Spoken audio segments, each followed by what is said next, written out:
He's smiling for the camera when the world tilts. A father's arms around his daughter, Tower Bridge shining behind them, like something out of a postcard. Then, there in the corner of the fresh print, green metal, a flutter of tape, a little girl's face on a flyer, and 4 words that punch through the moment, still, missing, since 2005. Before we go deeper, if stories like this pull you in, tap like and subscribe. Drop where you're watching from. It always stuns me where these stories land. The wind off the Thames smells like river and iron. Ellie is 18, first time in London, cheeks pink from the cold, eyes bright. Her dad, Henry, jokes about budgets and croissants and how next trip means fewer shopping sprees. They laugh easy. The booth guy hands over a magnet print. The camera whirs, spits memory.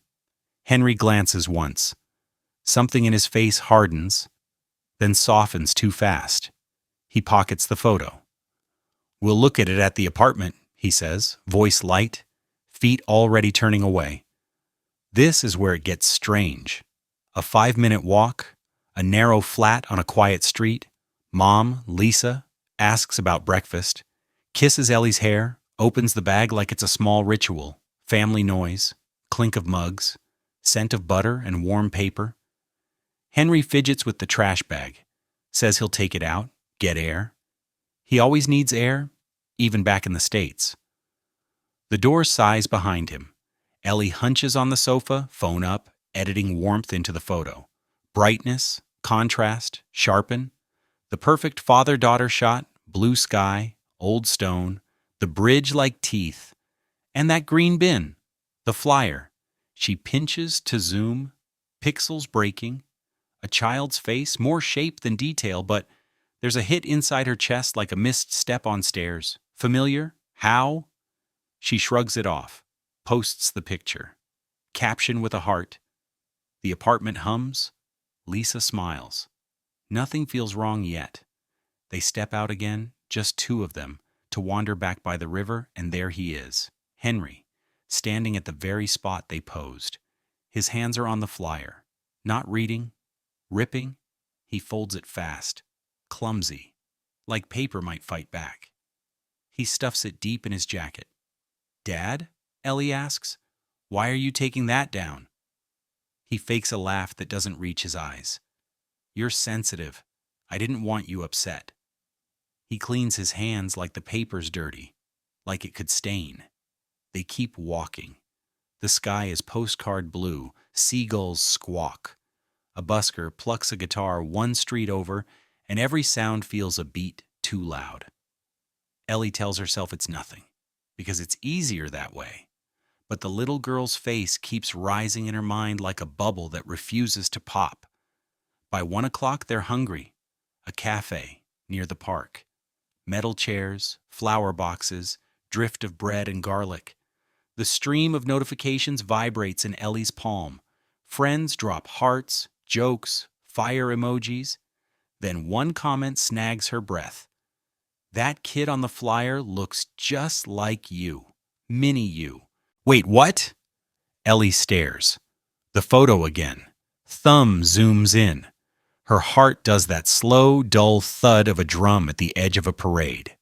When she looks up, Henry's already watching her, smile tight, eyes scanning. "This place okay?" he asks too quickly, pointing at the menu as if menus can save people. They sit. They order. The table hums with small life. Ellie swallows and says, casual as she can, "Can I see the flyer you took? The one by the bin." The fork slips from Henry's fingers. The sound is tiny and huge at once. Lisa stops mid-bite, the air between them suddenly thin. "It blew away," Henry says. His hand touches his jacket without touching it. "Nothing to see."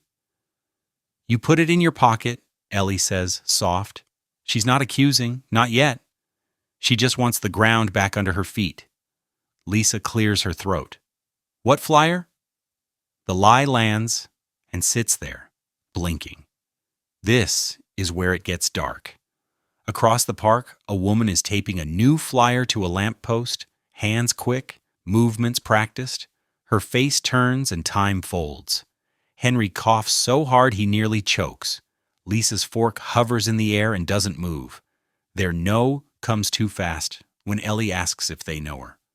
Food arrives. It tastes like nothing. All Ellie can hear is paper cracking on a pole in the wind over and over, as if the city itself is stapling the truth to their day. "Do you have any photos of me as a kid?" she asks suddenly, as if the question just occurred to her, as if the entire world isn't tilting. Henry's jaw tightens. They're on the computer at home, memories full. Lisa nods a beat too late. After lunch, Henry wants to go back to the apartment. He never wants to go back. That's what shakes Ellie most. Not the flyer, not the cough, not the distant face of the woman with tape between her teeth. It's Henry choosing inside over out. The building's lobby smells like lemon cleaner and something older. Outside the door, the same woman is posting another copy. Ellie reaches out, a gentle tap to her shoulder. "I hope you find her," she says. The woman turns. Those eyes. The world narrows to a soundless line between them. Then hands on Ellie, mom, dad, pulling her away too fast, too hard. Inside, the door shuts, locks. Soft clicks can sound like iron. "We're going to rest," Henry says, shedding his jacket, tossing it on the sofa like a story he's done telling. Their bedroom door closes. Silence expands until it scrapes. Ellie stares at the jacket. It stares back. Her fingers are steady until they touch the paper. Then the shaking starts. She slips into her room, shuts the door quietly, sits on the bed that smells like laundry soap. She unfolds the flyer.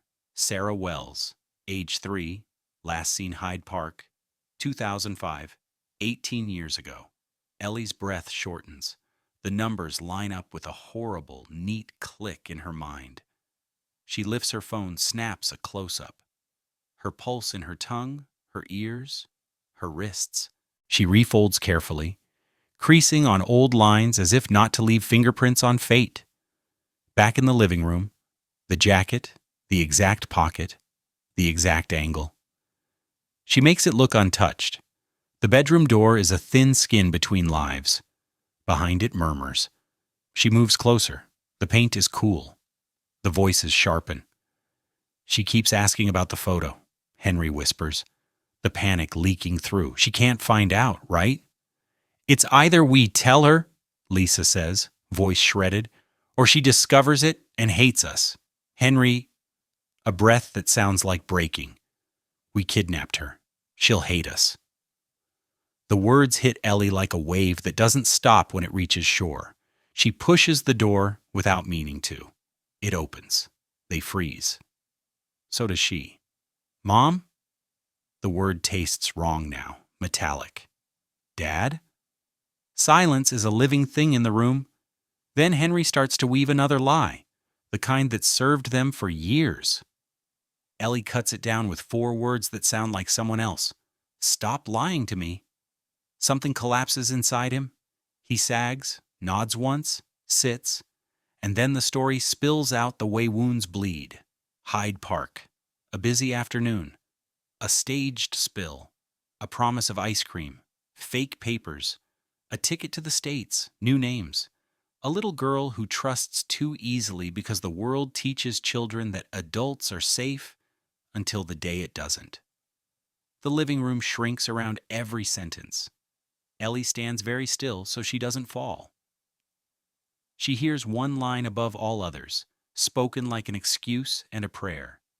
"We loved you enough," Henry says. "We gave you a better life." She flinches like he's thrown something. "You stole me," she says. "You built a house on a grave and called it home." He reaches for her. She steps back. His hand hangs there, empty. "I'm going to the police," she says. Her voice is steady now. It terrifies them. "Both of you. I'm turning you in." Panic ignites. Henry moves too fast. He grabs her arm. The man who taught her to ride a bike squeezes until pain sparks white. I can't let you, he says, and there's something in his eyes she's never seen before, something sharp and cornered. Not after everything, not after 18 years. She yanks away. Anger flares hot and clean. You don't get to decide my life anymore. The slap comes out of nowhere. The crack of it splits the room. The day, the past, metallic taste, heat searing her cheek. For one weightless second, she is 3 years old again, and a stranger's hand is closing around hers. He drags her down the hallway. The bathroom door slams. The lock turns. The echo bounces off tile and back into his chest like a boomerang. Let me out! Her fists thud against wood. Her voice breaks and keeps going. On the other side, footsteps carve a track in the carpet. Henry talks through the door, words flung like sandbags against a flood. Calm down, we'll figure it out. We love you. We love you. Love like a rope. Time goes to pieces. The bathroom is cold and too bright. Ellie presses her back to the door and slides down until the floor catches her. She feels 12, 10, 7, and 18 all at once. The bruise on her cheek blooms like ink dropped in water. Then, silence, followed by the sound of something heavy being lifted, a breath held, a soft, terrible thud. The lock snaps back. The door opens. Lisa's face is shock-wide and wet. Behind her, Henry is on the floor, chest moving, eyes closed, a dark shadow swelling on the back of his head. A cast-iron pan lies on its side like a weapon that can't look you in the eye. Go, Lisa whispers, voice cracked raw. Take the flyer, take the photo, run to the police, tell them everything. It has to end. Why are you... Ellie can't finish the sentence. Because I love you, Lisa says, and the words are ruined and true, because this is the only way I can love you right. Ellie moves. She moves the way you move in nightmares when your legs are heavy and the floor is syrup. She grabs the proof. She doesn't look back until the door is closing.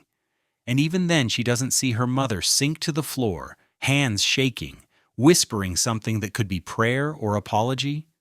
The street explodes with noise, sirens far off, bus brakes sighing, the river slapping its sides. Ellie runs. Air knifes her throat, tears blur the world, the city's colors smear. Faces glance up and then away. She is 18 and 3 and none and all, and she is running for a life. The blue lamp outside the station glows like a small, stubborn star. Inside is fluorescent brightness and a desk sergeant in forms and the soft, practiced voice of someone who has seen this kind of hurt wearing 1,000 different faces. I need to report a kidnapping, Ellie says, breath hitching. Mine. A room with a table and a mirror and 2 chairs, water in a paper cup, a tissue box with a dent. She talks. They listen.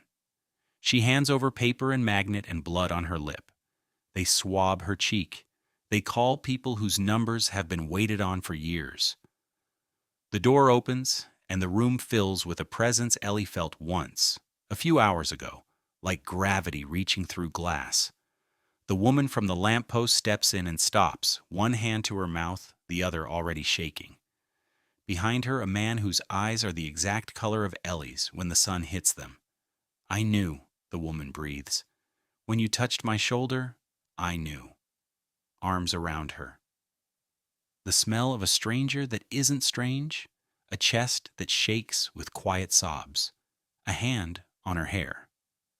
Ellie lets herself fall into the space between 2 people who have dreamed her back into existence every night for 18 years. They talk in pieces. Hyde Park, a picnic rug, a moment, a lifetime. Names, Nessa and Edric, spoken into the place where Mom and Dad used to sit. The police take DNA from all 3. The woman, Nessa, never lets go of Ellie's fingers except when she has to, and even then she keeps touching her shoulder as if to make sure she's still there. Preliminary results come back fast. The officer's voice is gentle. It's a match. The words are a key in a lock Ellie didn't know she'd been pressing her ear against. There's more. There's always more. Her kidnappers, her other parents, are in custody, processing, paperwork, international calls. Consequences that stretch across oceans and years. Ellie asks to see them. No one expects that. She doesn't either. But she needs to stand at the edge of what was and what is and look both ways before crossing. Through glass, she sees Henry and Lisa under bright lights, being turned into files. The clicks of cameras, the ink, the forms. Henry's face is gray, eyes haunted. Lisa's hands shake. They both look up like they felt her arrive. "I'm sorry," Lisa mouths, tears spilling, lips shaping words that fog the glass. "We surrender. We loved you," Henry says, voice frayed, and it lands like a shard and a balm in the same breath. Ellie presses a palm to the window. For a second, they align their hands on opposite sides. It's not forgiveness. It's not absolution. It's just a touch through a barrier that will always be there. Back in the quiet room, Nessa says, "We'll go at your pace." Edric nods. "If you stay in the States for a while, we'll understand. If you need time, we'll wait. We're not going anywhere." Ellie looks at them and feels something she didn't think she'd feel today. A thin, bright thread of hope pulling taut. There's no neat bow here. Love is complicated. So is truth. You can hold two things at once and feel like you'll split. She still loves the people who stole her. She loves the people who never stopped looking. Both are true, both hurt. Night slides over London. Somewhere, a train hums across a bridge. In a small office, they arrange where she'll sleep and who she'll call and what comes next. Ellie breathes in, long and steady. She thinks of a little girl at a lamppost, tape in her mother's teeth, wind in her hair, a city that kept a secret and then gave it back. "Thank you for watching," she whispers. But this time she's saying it to herself, to the part that survived. If this story found you, share it. Tell me where you're listening from. Maybe next time I'll read your city and say your name. She stands. She squeezes Nessa's hand. She glances once toward the hallway that leads to holding cells and years and trials and whatever atonement might look like. Then she faces forward. Some questions don't have answers, only echoes. But the truth, when it finally arrives, doesn't set you free.